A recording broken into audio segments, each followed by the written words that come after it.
When people see large-scale civilian casualties in a war, it's very tempting to label that as a war crime.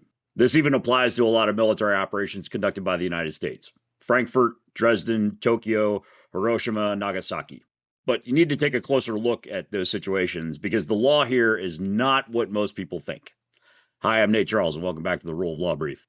Quick note, this video comes out of a discussion on a video I posted yesterday about the laws of armed conflict and why targeting civilian infrastructure would be a war crime. If you haven't seen that, I would watch that first because that sets up this conversation. I'll drop a link in the comments below. In response to that video, Scott Graham raised a legitimate point. He pointed to moments in our own history where the United States and allied operations have killed hundreds of thousands of civilians, mostly through strategic bombing. And that is a valid point, because it exposes something that might be a little uncomfortable. This body of law, the laws of armed conflict, can be kind of counterintuitive. You got to keep in mind, the laws of armed conflict generally ask three questions. Distinction: was this a legitimate military objective?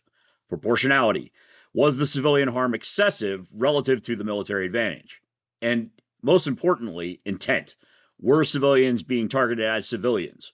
Was infrastructure being targeted as civilian infrastructure?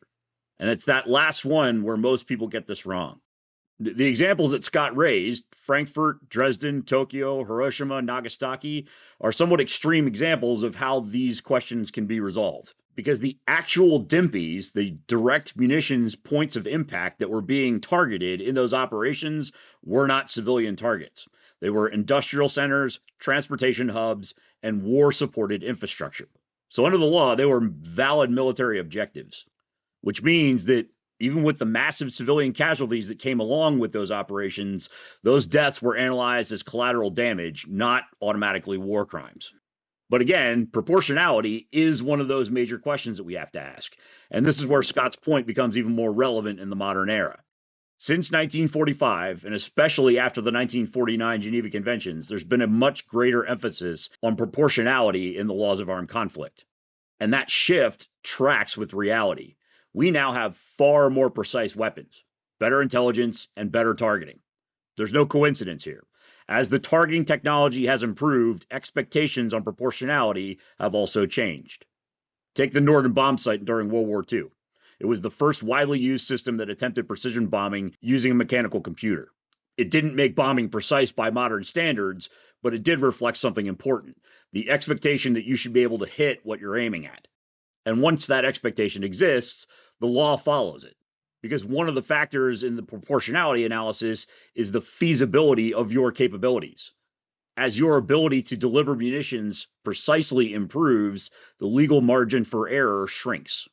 You don't get to ignore precision that you actually possess. You do actually have to do your best to minimize collateral damage when you are striking a military target. If you have the ability to minimize civilian harm and still achieve your military objective, you are expected to do that. Not as a matter of preference, as a matter of law. Again, war is hell. If your goal is to degrade the enemy's ability to fight, civilian harm, as tragic and terrible as it can be, is generally lawful. If your goal is to make civilian life worse, to target civilians directly, that is a war crime, regardless of your level of technology.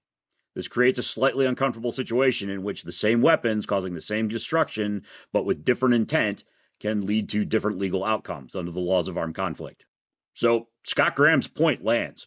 These exemplars force you to confront how imperfect and sometimes uncomfortable this legal framework really is.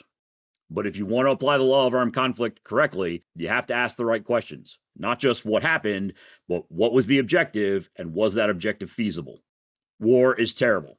It really should be avoided at all reasonable costs. But under the law, brutality alone isn't the crime.